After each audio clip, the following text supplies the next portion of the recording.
કેમ છો બધા? મજામાં છો ને? આપણે ચોખાના પકોડા અને તેની સાથે એકદમ ચટાકેદાર ચટણી બનાવીશું. પકોડા તો તમે ઘણા જ ખાધા હશે, પણ આ રીતે તમે એકવાર ખાજો બનાવીને, તમને ખૂબ જ ભાવશે. અને આપણે મિક્સરમાં પીસી લઈએ. આપણે એમાં બાફેલા 3 બટાકા લઈ લઈશું મીડિયમ, તેને પણ આપણે ક્રશ કરી લઈએ. એકદમ સ્મૂથ પેસ્ટ બનીને તૈયાર છે. જો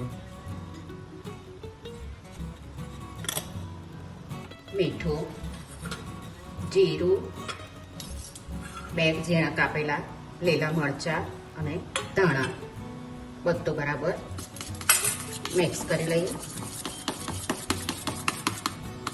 થઈ ગયું છે. પકોડા આપણે મૂકી લઈએ.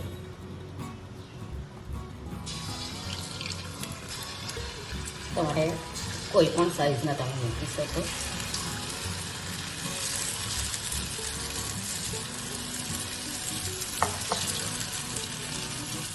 આ રીતે પલટાઈને આ રીતના ગોલ્ડન બ્રાઉન કરવાના, ગોલ્ડન જ રાખવાના. આ રીતે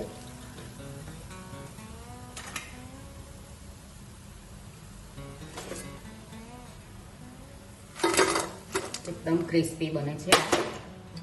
બીજા તરી લઈએ.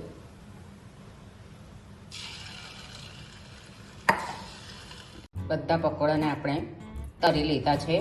એની સાથે ખાવા એક ચટપટી ચટણી બનાવીશું. ટામેટાને બાફી લીધા છે, એની સ્કીન કાઢીને એને મિક્સર જારમાં લઈ લઈએ. એકદમ ટેસ્ટી એવી આ ચટણી બનશે.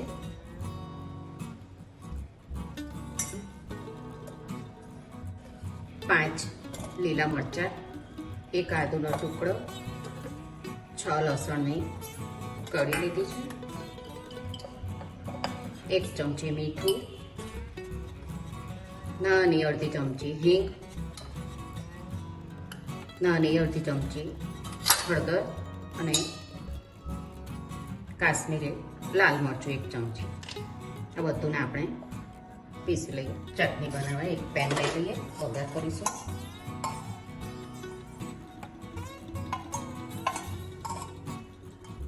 એક ચમચી તેલ લીધું છે.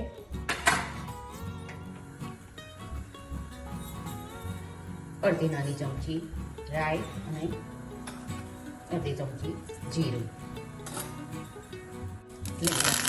પાણી અને આપણે જે આ ટામેટાનો પલ્સ બનાવેલો છે તો તે લઈ લઈએ. થોડુંક એમાં પાણી લઈ લઈએ.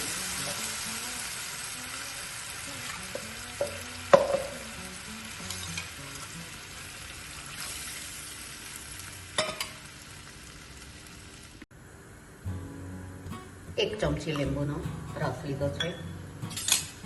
એકદમ તીખી ખાટી એવો એકદમ ટેમ્પટિંગ ટેસ્ટ આવશે.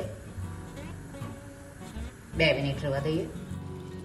ચટણી બની ગઈ છે. જુઓ, સર્વ કરીએ.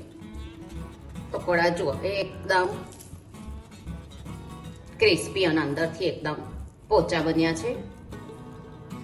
તમે પણ આ રીતે એકદમ ક્રિસ્પી એવા ચોખાના પકોડા અને તેની સાથે એકદમ ટેસ્ટી ચટણી બનાવજો.